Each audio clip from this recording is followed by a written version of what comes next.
Broadcasting the post-race part of the fastest game in the world. So strap on your lids and lace them up, Rook. You're listening to the BarnChirpers Hockey Podcast. Take a lap. Clap it up, boys. Clap it up. We have a stacked show happening today, ladies and gentlemen. So we're going to get into this real quick. We are going to do the sweater reveal game in a minute, but as you know, follow us on the Instagram and the threads at BarnChirpersPod. Like, subscribe, comment, give us a 5-star. We would appreciate that so we can get to the very top of the rankings in hockey podcasts, because that's what we are, a hockey podcast. And thank you for listening now. Thank you for listening then. Forever together. Not stealing. Maybe I stole that from somebody else. Who knows? But again, we are the BarnChirpers, and we're going to play the sweater reveal game, because you see right now, Justin, if you're watching, of course, is not wearing his sweater, but we are about to play the sweater reveal game. And the new way that we're going to play this is there is going to be 3 questions that we can ask. So obviously I'll be asking Justin these questions, and the answers will be cold, warm, or white hot. Obviously, like, you know, getting closer, getting warmer type of thing. So again, 3 questions, can be anything, try to figure out the jersey, and then have to make a guess. So let's play the game. Cue that intro music, whatever it is. Maybe we'll come up with something. So Justin, my first question for you to figure out what the sweater is it in the Eastern Conference? Cold. Okay. So is your sweater in the Pacific Division? Let me remember my divisions. Pacific.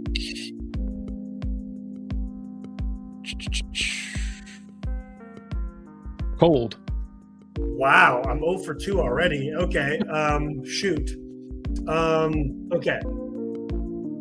Is your sweater a goalie or a position player?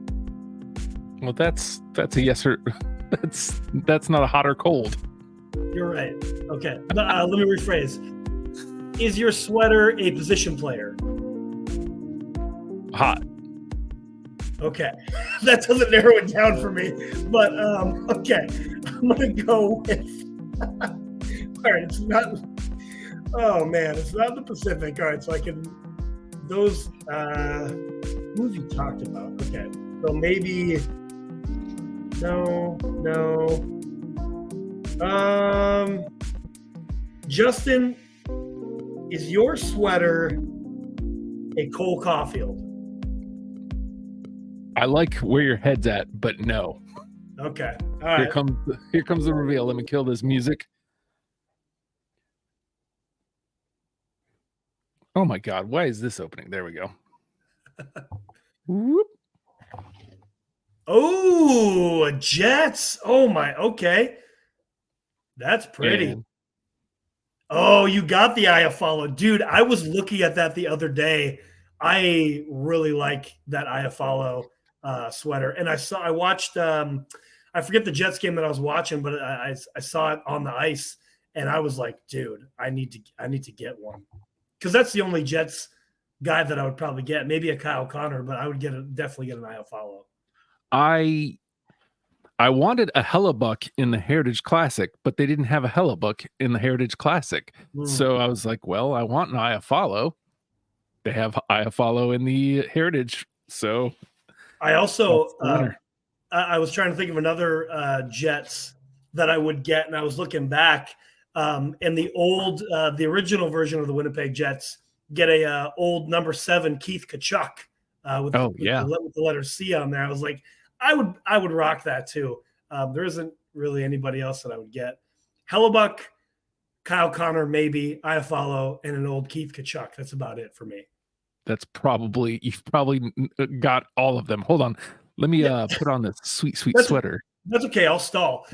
So that was the new version of the sweater game, and hopefully we'll be playing that again soon. I may or may not have made an order of 5 that may or may not be coming in the next couple weeks. We'll see when that shows up at my doorstep. So we'll be playing the sweater reveal game again. Is that you got 3, right? I did. I got 3. So we've now revealed all 3. We've revealed all 3. Yeah. Okay. All right. Well, hopefully then the sweater reveal game will be coming up again soon. But like I said to everybody, we do have a stacked show today. So we are going to, as we saw there, the top line, we're going to be talking about the NHL Global Series. We had a little 2-minute minor to talk about why the Edmonton Oilers suck.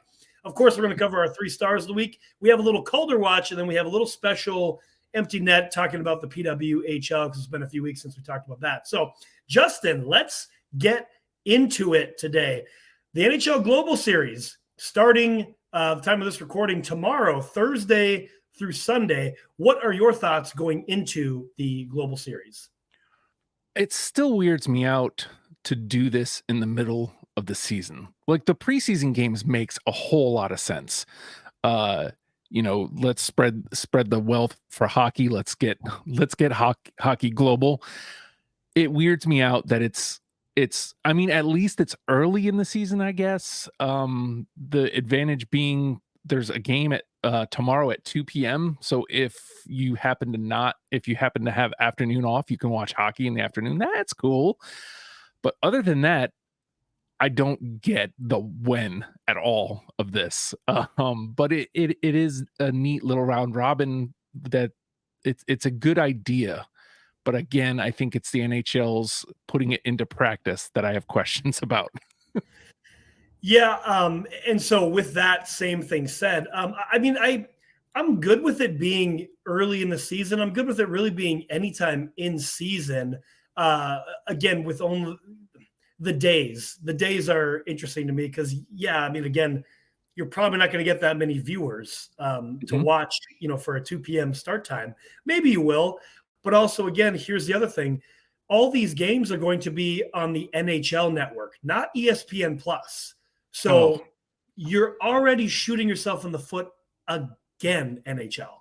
And we talk about this so much on this show. But again, weren't we getting away from NHL Network and having ESPN Plus so more people could watch the product, so we could get this into more people's living rooms and more eyes on it? Why are you only broadcasting this on the NHL Network? That's a problem. That's a problem. I did see a graphic that Pluto TV might be carrying it in some areas, but that's not like across the board. Like I saw a graphic for a bunch of different servers, Live Nation, I guess, but that's probably just tickets. I don't think they have a streaming thing. Pluto TV, obviously NHL Network. There's 2 other streaming services that I've never heard of that I can't think of the name off the top of my head. So this is great information. But the point being, you have a deal with ESPN Plus. What else is playing at 2 p.m. on ESPN Plus? Maybe tennis, maybe rugby, maybe Premier League or something. Rugby. Yeah. Like, what are we doing? I feel like we say this. We've said this ad nauseum. I'm literally sick of saying it. Stop shooting yourself in the foot, NHL. Like, you are your own worst enemy. Cue lit right now. Let's go back to late 1999 because you really are your own worst enemy, and I'm really sick of talking about it, truly. Please tell me why my car is in the front yard and the NHL insists on it's constant, and not to step away from the Global Series misstep here, but the Devils have lost 2 games this year to your Washington Capitals. And I think that's more of a Washington Capitals thing, that I wasn't able to watch them to see what's happening. Why are they losing? How many times have the Blackhawks not been on ESPN Plus or just not televised, period? You have the new Golden Boy and you're not utilizing him at all. I've watched I've watched like 1.5 Blackhawks games for the new guy. That's dumb. That's stupid. That's ridiculous. Impossible. Absolutely ridiculous.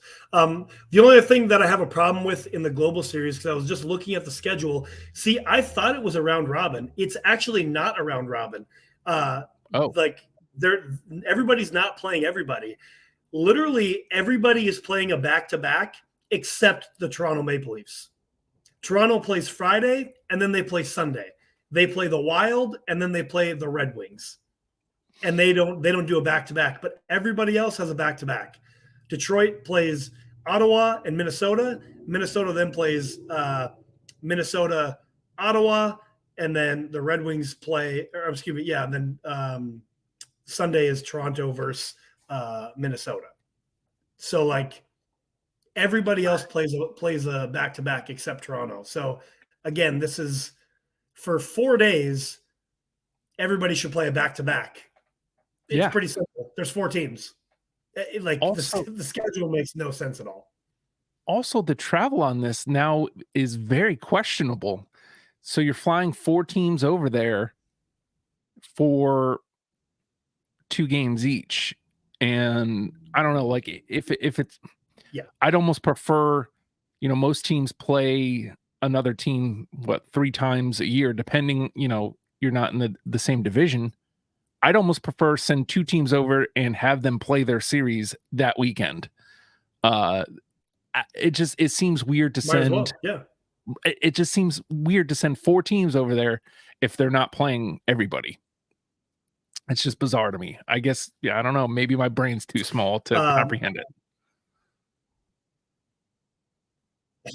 I don't know, man. I mean, it's even teams, so I feel like they should all be able to play each other twice or once, but at least. Whatever.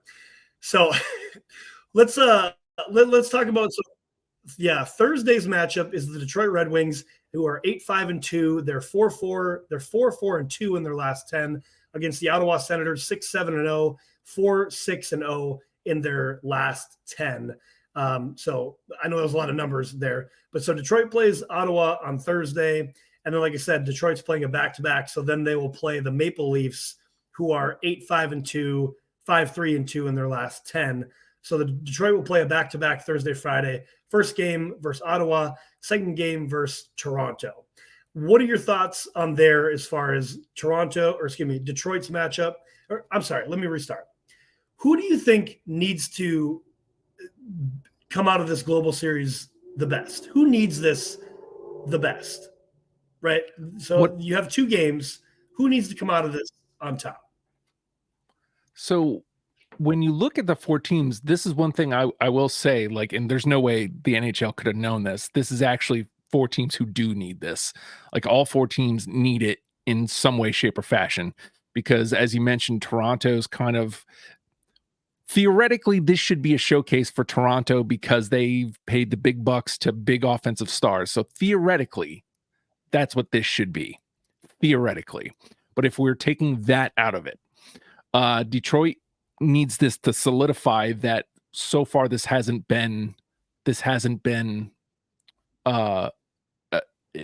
is real. Like they are a real team. They are a contender. They come out of this with 2 wins. This kind of shows, no, we mean business. We're legit. We're a real team. We're going to be here in this conversation for the rest of the year. Ottawa needs it to get out of the slump. They're starting to come out of it. Since we talked last week, they've gotten 2 wins. So the count is on 9 more that we talked about last week, Joe. 9 more to get them out of that. Yep. So Ottawa needs it for that. Minnesota, kind of the same thing. It's like Minnesota hasn't really found their footing yet. So like they kind of need it for that. But I think as far as importance goes, I think it goes to Detroit, because I think the Red Wings need to put their foot down and show we mean business. We are going to be contenders this year, and this is why. And then win their 2 games there and show that they do indeed mean business. Yeah, and I apologize to all our listeners. I didn't mention the Wild's record. The Wild are 5-8-2. They're 3-6-1 in their last 10. So they have the worst record over the last 10 games going into the Global Series. And I do agree with you that Detroit needs to come out with 2 wins here. Even a split, if they split the games, I mean, it's fine as long as they get at least one win. But I definitely think they have to win out their games because, as you said, they started hot. They kind of faltered a little bit. So getting these 2 wins to come back to this side of the water, I think is going to be huge for Detroit. And I would say that will solidify what they've shown so far in the season. Much like you said, the team that I think needs it the most is definitely the Wild. The Wild have to figure it out in Sweden because they have not been a good team at all. Goaltending has been trash. I love you, Flower, but you've been trash. That could be the guys in front of you too. I haven't been able to watch any of the games, but 8 goals the other night against Dallas, like 8 goals. All of them, Flower was a net for. Like that wasn't an empty net. 8 goals. That is atrocious. So the Wild need this the most. They need to literally, and I, because I like Ottawa so much, I don't want the Wild to stomp them, but I want them to beat them. Like they really need it, truly. And then I do hope they stomp the brakes off the Maple Leafs on Sunday. So I think the Wild need to come out of this with 2 wins for sure. If they honestly, if the Wild, this might be a very bold prediction. If the Wild don't win both games, that very well could be a continued downfall to being out of the playoffs this year. I know it's super early in the season, but truly they're off to such a bad start. If they can't beat Ottawa, who has been struggling, I mean, they got those 2 wins, so they're 9 more away from what we said that they can do. But if they don't beat Ottawa, who has faltered, and if they don't beat Toronto, who's struggled a little bit lately, it's bad news Bears, truly. Bad news Wild, if you will, I think. The Wild and the Leafs are kind of in similar situations, except for the Leafs have offensive firepower. Again, the Wild were on my radar at the beginning of the season. I've said this a million times on this pod already, and I'll say it a million times until the end of this season. The Wild were one of my favorite teams to watch last year. It was just a fun brand of hockey, low scoring, not necessarily hard hitting, but like good goaltending, good defense, not letting a lot of shots through. And it's not been that this year. They are not fun to watch at all. And most of the time they're getting just stomped. Both Flower and Gus are good for 4 every outing. And they don't have anybody going on offense. You know, there was a minute there where, you know, a couple guys got going, but their man, Kirill Kaprizov, nowhere to be seen. Whereas in Toronto, you have both Sammy, you have both Sammy and Wall floundering. You know, again, good for 4 each, usually, generally speaking. But you have Matthews who'll throw in a hat trick every now and again. You have Nylander.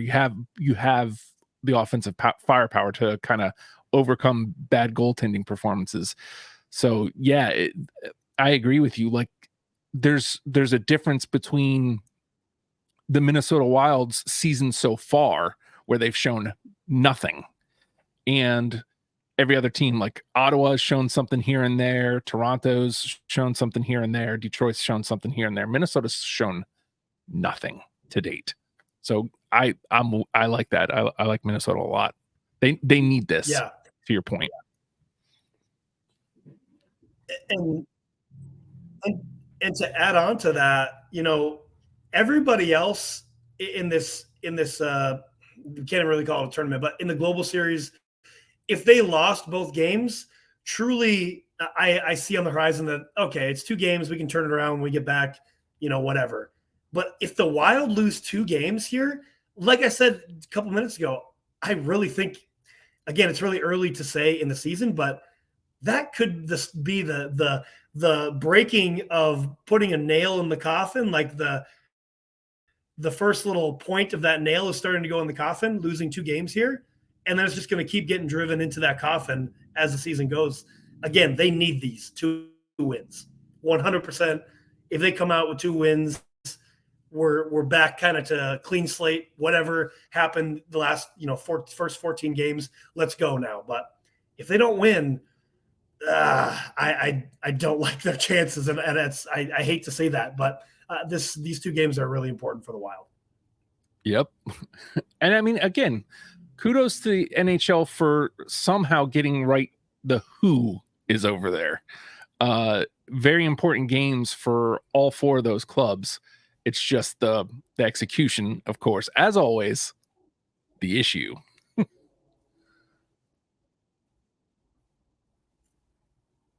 As it usually is. All right. So do we want to go on the power play here? Well, speaking of bad teams, Justin. Yeah. Yeah. Let's do it. All right. Hold on. Let me get this up and I will start our timer. We got 2 minutes on the clock to run down the Edmonton Oilers. Right. Well, as we know, a bad team, the Edmonton Oilers. So, they are 3-6-1 in their last 10 games. So they fired Jay Woodcroft. And I don't know if you saw that, but when they lost to the Sharks, you could see the kid, like there was a camera angle of Jay Woodcroft. He just had this look on his face like, yep, I'm done. Yeah. And really, I mean, was it his fault? No, I don't think so. I think it's the guys. The guy's not performing. The goalie's not performing. But so they get Jay Woodcroft out of there and they hire Knobloch from the AHL, who I guess also coached Connor McDavid in the OHL, one of the other hockey leagues and juniors. They won their first game under Knobloch, but I don't know. Do you think that it's just smoke and mirrors? Are they going to resort back to what they've been doing the last 14 games? Well, this is another situation like Minnesota. They've shown me nothing yet. So I feel like, first of all, yeah, you had to can the guy. Woodcroft had to go. I applaud them bringing in somebody we don't know. That's a good call. We love the new blood. But the thing is, you still have the same roster. And I don't know that there's any moves. You chased Soup out of town, so you're going full steam with Stu. Maybe you just take the L, and which is ridiculous. You have two of the best players in hockey, and you're just taking L after L after L. I don't see this being that big of a difference for them. Yeah, I think they're probably going to win the next couple of games, but again, they're still the same team at the end of the day. So even with the two best players in the league, you're not surrounded by other great players. So probably going to resort back to what you were doing. We barely went over on the 2 minutes. That's because your boy can't count, so it's okay. That's okay. It's fine. Whatever. We're close enough. Biggest point, the Oils stink. There we go. All right. So I meant Oils stink, and yeah. I meant to bring up the thing that for the Calder. I meant to bring that image up on my computer, but I forgot to. For the Calder watch, did we want to do the 3 stars first, or did you want to do Calder watch into the 3 stars? Well, let's do this. Let's talk about the top point getters over this last week, and then we can run that into the 3 stars. Spoilers alert, listeners. We're going to talk about the top point getters, goal scorers for the last week, and then you're going to find out who our 3 stars are for the week. So let me run down a couple of names for you, Justin, and then let me get your thoughts on that. So your top 5, or I'm going to go top 6 because I think there's a couple names in there that you wouldn't have expected. Sam Reinhart, Kyle Connor, Matt Duchene, Sidney Crosby, David Pastrnak, and Nathan McKinnon. Who in that list over the last week would you not expect to be a top goal scorer / point getter over the last 7 days?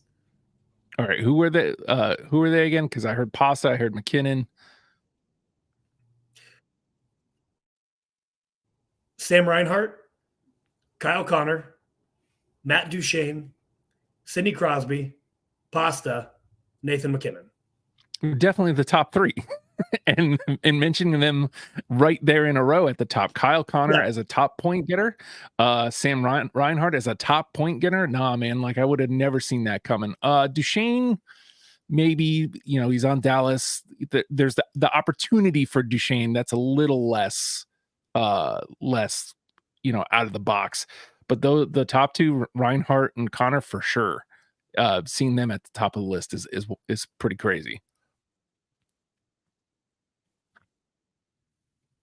Yeah, I mean, with so many injuries in Florida, we've talked about it over the last couple of weeks of how Florida can survive in the Atlantic while their guys are out. Well, they're doing it with guys like Sam Reinhart stepping up. And I mean, Matty Tkachuk is in that list too. He's tied with 7 points. There's 4 guys tied for 7 points. So, but Sam Reinhart scoring 4 goals, 6 assists, 10 points over the last 7 days. He's been on a tear and helping Florida. I believe that they've won 4 in a row over the last week. So he's been a huge part to that. And then Kyle Connor, 5 goals, 3 assists, 8 points over the last 7 days. He got a hattie the other night. And Winnipeg also has won, I believe, 3 in a row. They might have won 2 in a row. I forget exactly, but they've won. They've been winning games that they should have, or I'm sorry, they've won games that they should have won, and they've won games that they should not have won. So stick taps to Kyle Connor for helping out the squad there. Yeah, I had to watch Kyle Connor put away the boys last night twice. So pain. It really hurts to be wearing this sweater right now, but I am, because I'm a man of honor.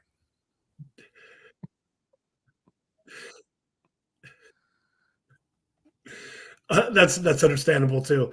And then I wanted to touch on Matt Duchene. Like you said, he's on a Dallas squad that, he's surrounded by a lot of talent. So the opportunity for him is definitely there. But he's been playing third line minutes. So that's really, a testament to Matt Duchene, kind of coming back to the Matt Duchene that we would recognize from the Preds days in his earlier career, being a point getter, not only scoring goals, but also dishing the puck too. So 8 points over the last 7 days is, I feel like I haven't seen Matt Duchene on a top scorers list in, like I said, probably 5 to 6 years easily. So that's kind of cool to see that new blood. We talk about new blood a lot, seeing that new blood, if you will, on the top of the point getters list. So the reason this comes up before we do our top 3 is because we were kind of talking about who's in it, who's in the conversation this week, because slim pickings, man. Usually there's a good 4 to 5 games that we have to kind of look at everybody's played since the last time we recorded. I think most people had only played like 2 or 3. I don't know how the scheduling played out that way, but I was looking at 1 goal, 2 assists were going to be in contention here. So thankfully we expanded it out. Yeah. Well, there's been a lot of that. I feel like almost every week there's a game night that has 12 or 14 games playing, and then the next night there's 1 or 2, and then we have a couple of days where there's only 2, maybe 3 games. It's a very weird setup. I'm not necessarily going to blame the NHL for that, because a lot goes into booking, arenas and other things going on, and there's stuff to work around other than just hockey. But it's a weird setup. I feel like there has to be some type of a little bit more balance that you can have than, from going 12 games to 1 game the next day. Like, can we have like 5 or 6 games regular every day? Like, I feel like that's possible, but that would be nice. Regardless. Another name that I wanted to touch on there. Yeah. Another name I wanted to touch on there real quick is Nathan MacKinnon. Justin, you had brought this up, that he has scored most of the Colorado's goals over the last few games. What have you seen from Nathan MacKinnon recently?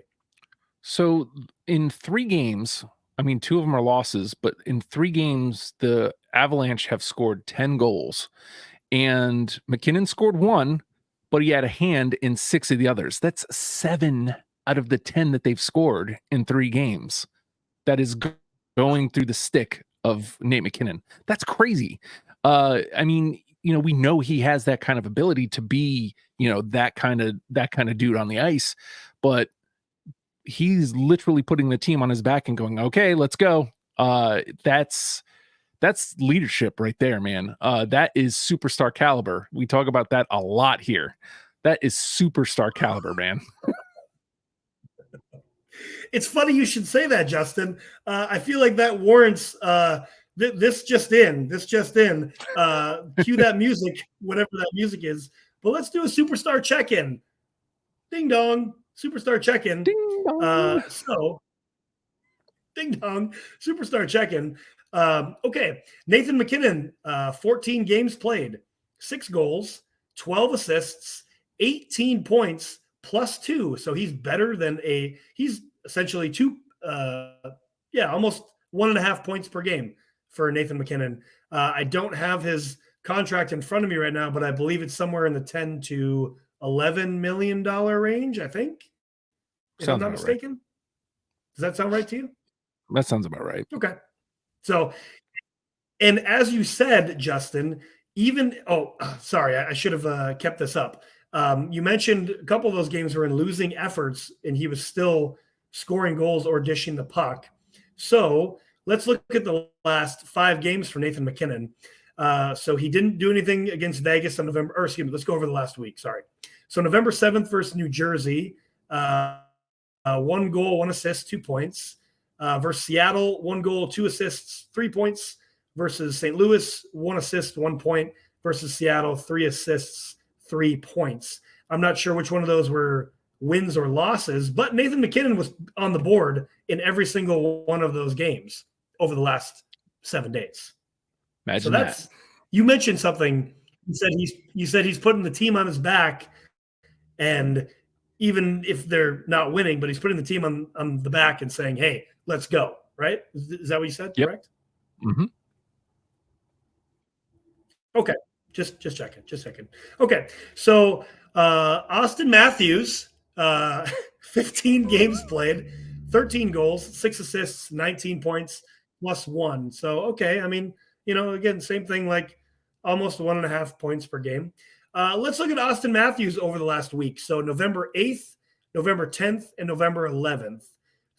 So Colorado did play 1 more game in that time span. They played 4 games. Toronto played 3 games.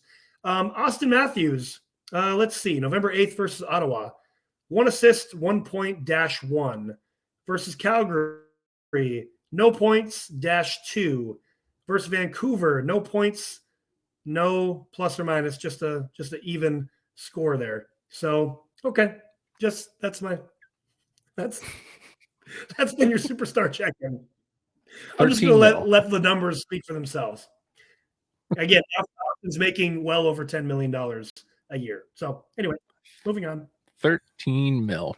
I also want to point out, props to my guy Timo Meier has scored goals in 3 straight games.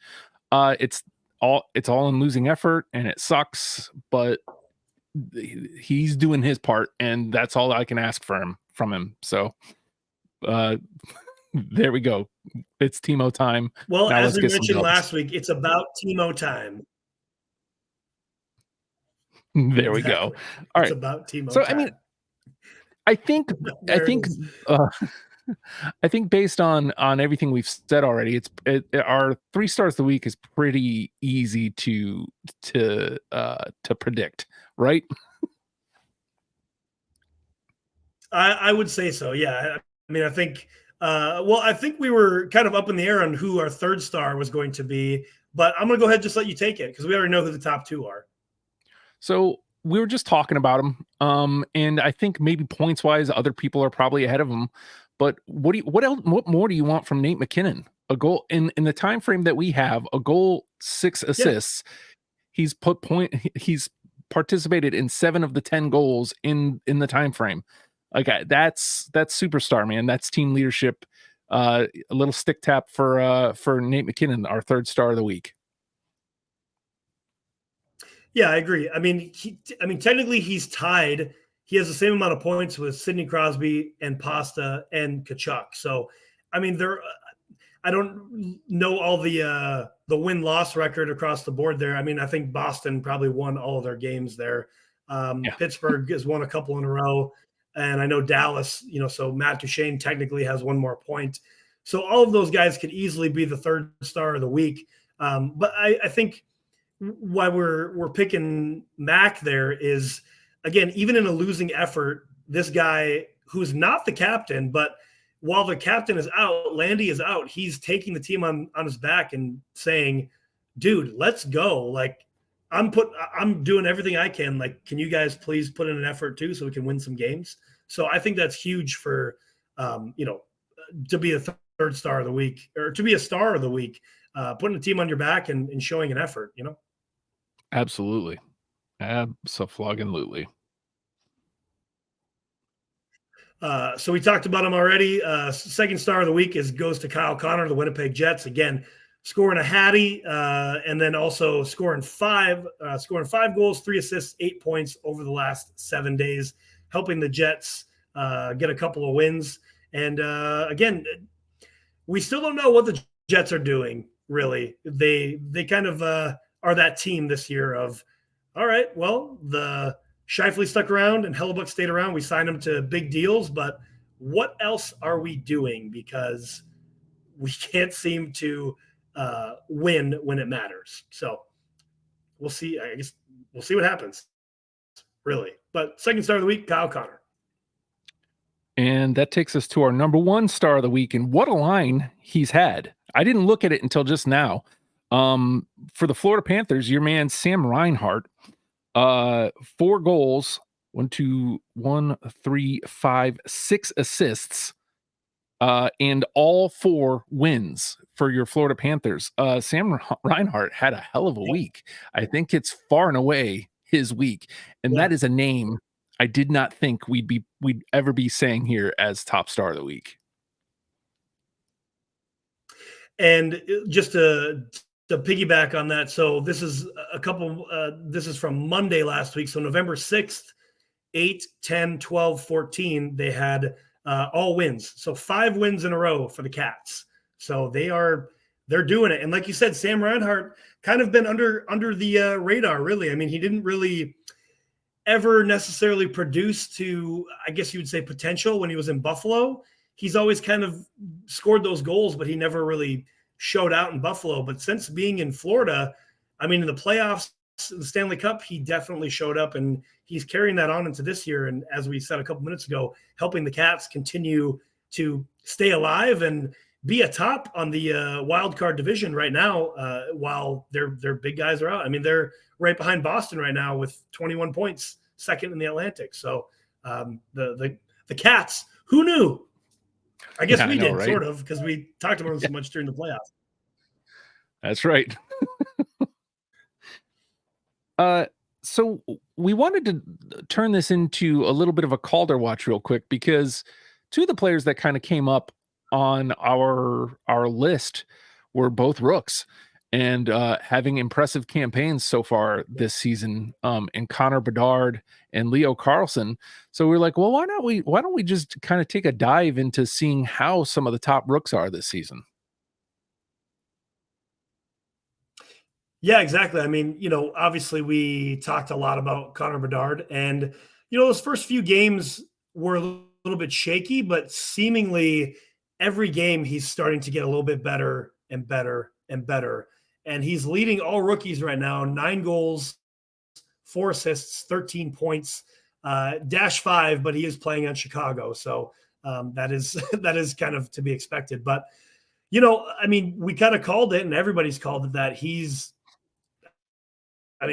generational player. He's a phenom. So the more comfortable that he gets on the ice is going to continue to be more and more dangerous every single game.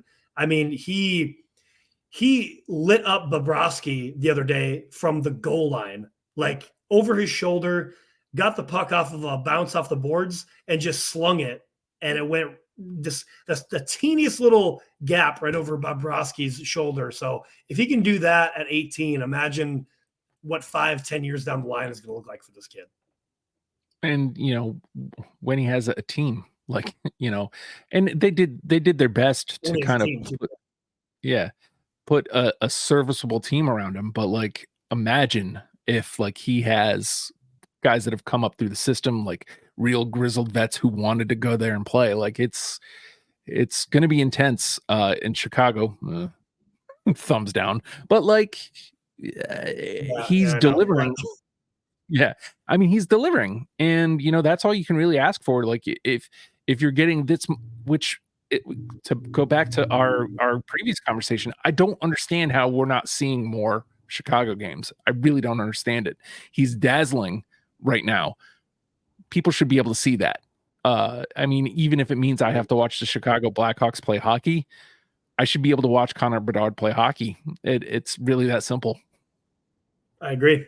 And the other name you mentioned, Leo Carlsson, he scored his first hat trick the other day as well. So again, going back to Connor Bedard, he scored his first hat trick the other day. Leo Carlsson also scored his first hat trick the other day, playing for those mighty, mighty Ducks, Justin. 6 goals, 2 assists, 8 points. And you had mentioned that he was healthy scratched in yesterday's game. I believe that's due something with just his overall games played type of a thing. I think they're just trying to ease him into an NHL schedule. I believe from what I heard, what I read, I believe he's from Sweden. I might have that incorrect, but whatever league he was playing for before, he's only played upwards of 40, maybe. Uh-oh. Your audio dropped. Joe's audio has dropped. We'll have to figure out what happened there. I hope, yeah, I still got audio on my end, but Joe's audio has dropped completely. Carlson's been getting a minutes restriction, which is kind of frustrating. When you're back, I'll give you a thumbs up when I hear you. But I picked him up in fantasy, and he gets the Hattie, makes me look brilliant. And then I had him last night, not realizing, minutes restriction on the kid, and now I regret picking him up. But that's to say, he's got 10 games played, 6 goals, 2 assists for 8 points on a minutes restriction. Can't really complain about that. No, we still don't got you, man. Still don't got you. I don't know where you went. Oh, wait, you're muted. I can't, it says your mic isn't connected. So it says he's muted. Now it says you're not. But I still don't hear you. It says wait, I think I just heard you.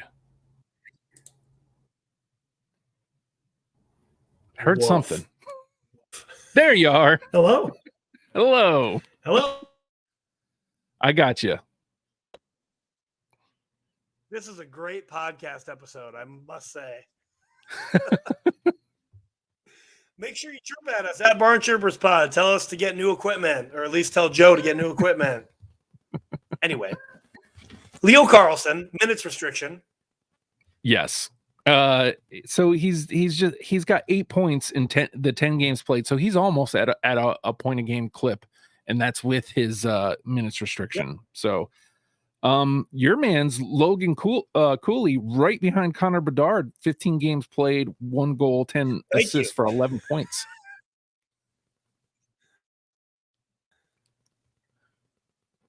Yeah, I mean, he's getting a lot of game time playing for those pesky Arizona Coyotes. Go Yotes, playing that second line center. He got his first tuck last week. I want to say it was Saturday. But yeah, 1 goal, 10 assists, 10 or 11 points. The kid's rolling. I think he fits really well in Arizona, truly. I mean, it's a young team and an exciting team. I've watched a lot of Yotes recently. Again, we mentioned him on the show because we got to keep the streak going. But I think probably, I don't necessarily think that the goals are going to come in masses for Cooley, but I see that he could probably get 15, 20 goals this season. I think he's good for that. Especially with that team, they have that ability to, there's been nights where the Yotes have just gone off and they're putting in 6, and it's just, again, seemingly out of nowhere, but it's not. They put a team together in the offseason that they like, that supplements their young players. And they, again, I don't care how repetitive this is. Go watch Coyotes hockey. It really is. They genuinely saying this. They're a fun team to watch this year. It's the real deal. Again, how long does that hold out? Who knows? But go watch them immediately. There's another Duck on this list. For sure. Paul Mintyukov. He's played 15 games. I scooped him up. He's got 10 points, 1 goal, 9 assists. Mintyukov, or Minty as we like to call him, he's doing the damn thing out there on the D line, on the blue line for the Ducks. I was going to say, I mean, as a D guy too, I mean, it's great to already have 10 points in 15 games. Like, that's top tier. I mean, we're talking about guys who have owned that blue line for a while, like Cam Fowler. Man, I just had another name and I just forgot about it. But man, shoot, my history just slipped through me. But that's great for the Ducks. I mean, that's why they've been rolling. They got guys, rookie scoring. Goody, obviously we're talking about rookies here, but Goody's showing up on the scoreboard too. So everybody's showing up for the Anaheim Ducks. We love it. We love it. Now I just need a 30-year anniversary sweater to buy. They're nowhere. They're not available. Why is that happening? Like, I want one really badly.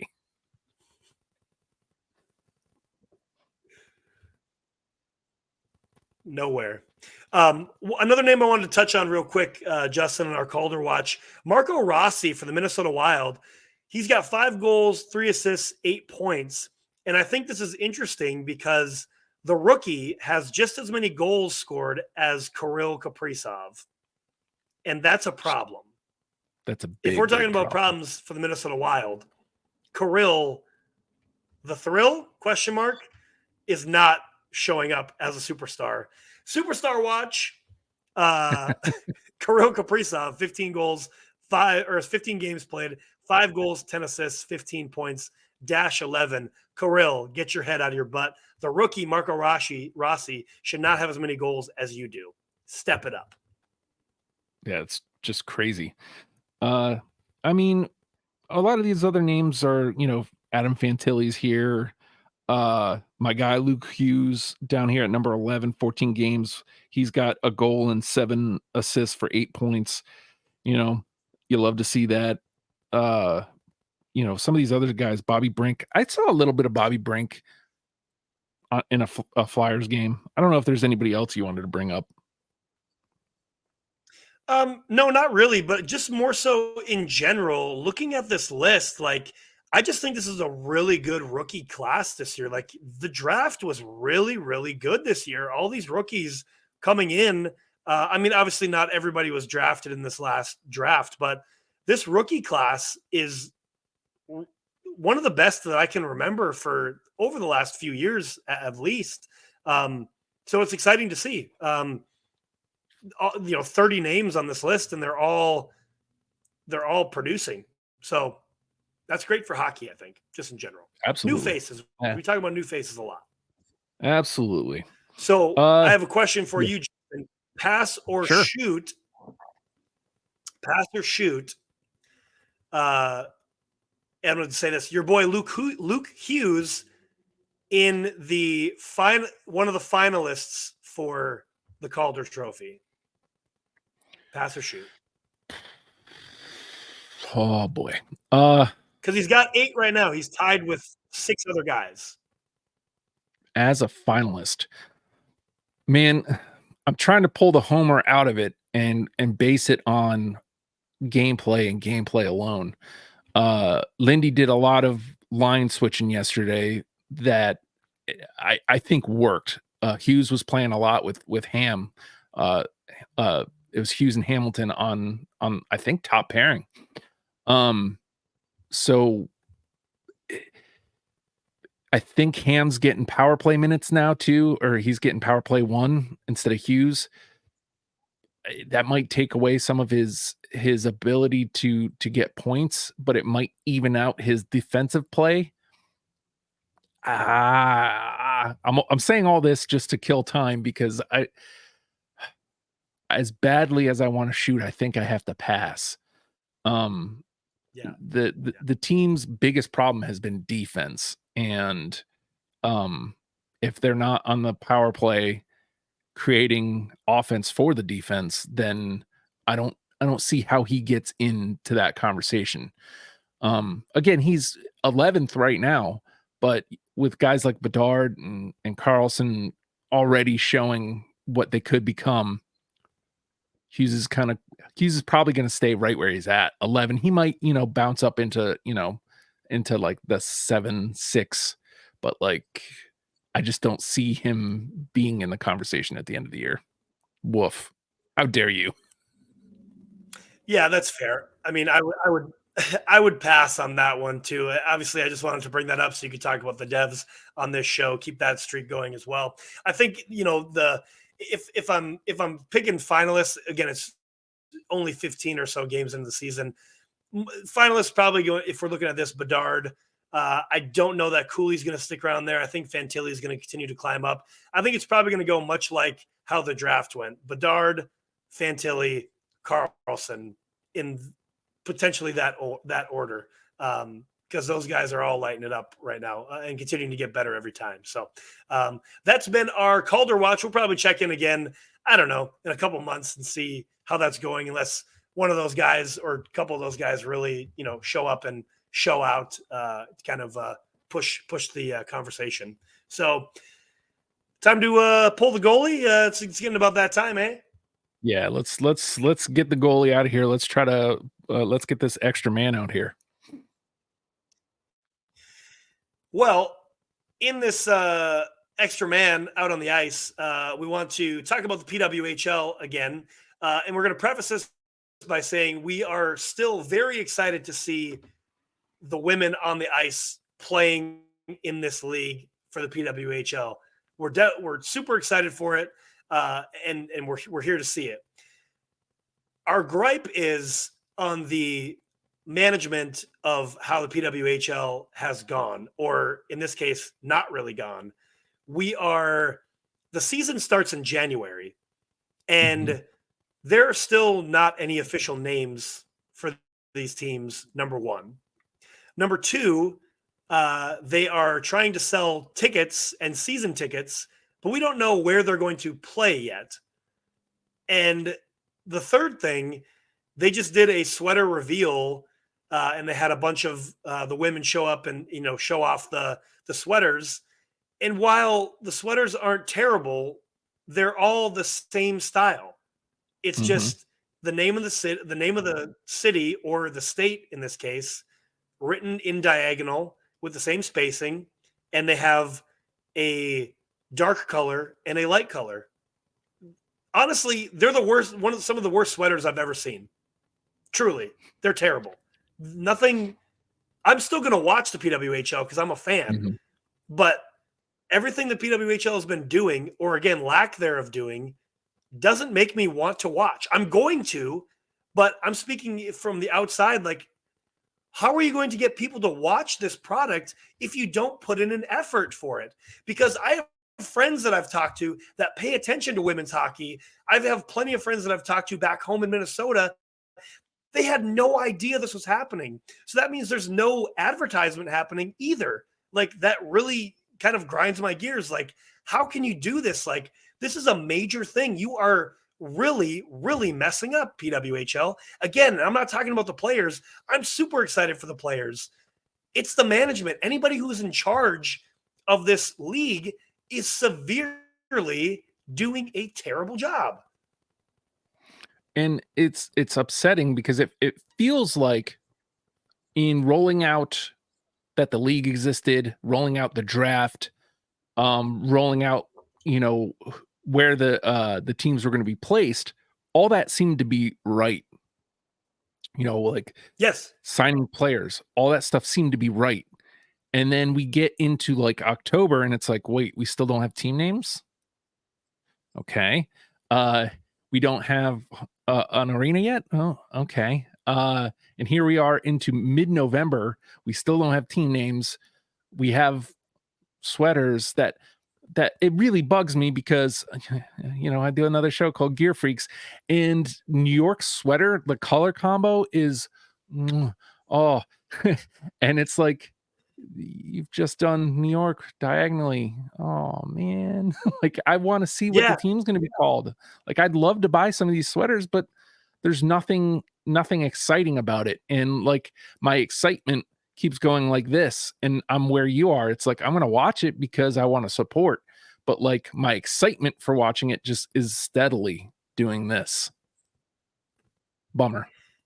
And it's a super big bummer. That's my great English that I'm using there. It's truly a bummer.